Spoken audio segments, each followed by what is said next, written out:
الاجواء الشتويه شو بدهاش حبيب، بدها بيتزا يا كبير. تركنا الحب لاهل الحب، احنا بنحب الاكل.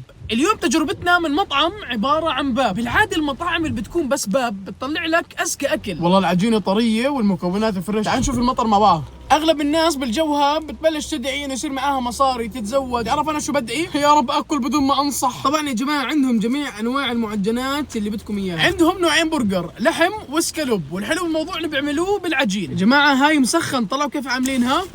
عندهم رولات. الخبزه هاي بيعملوا لك اياها بالنكهه اللي بدك اياها. بسم الله ما شاء الله. يا رب اكل بدون ما انصح واتزوج كمان، خلاص بكفي، عمري 26 سنه لازم اتزوج يا اخوان. هاي يا جماعه ميكس اجبان. اوف اوف اوف اوف, أوف. يا اخوان هاي بدها حز بندوره وخيار. تعرفوا كيف اندليت على هذا المطعم؟ عن طريق تطبيق اشيائي. فتحت بدي افطر زي الناس، لقيت مطعم اعناب، قلت يلا. يا جماعه ملاحظ اخر فتره انه في كثير ناس منكم بيحضروا الفيديوهات بدون ما يكونوا عاملين فولو. اعملوا لنا فولو يا اخوان، مالكم؟ يا سلام على المطبق الالفريدو، ما شاء الله على طراوه العجين وجوده المكونات ونفس الشيف اللي عامل الاكل، الله يسلم ايديهم يا رب. ومطعم اعناب موجود بشمساني، بوصل كباب البيت عن طريق تطبيق اشيائي. اختمها بلبن العيران.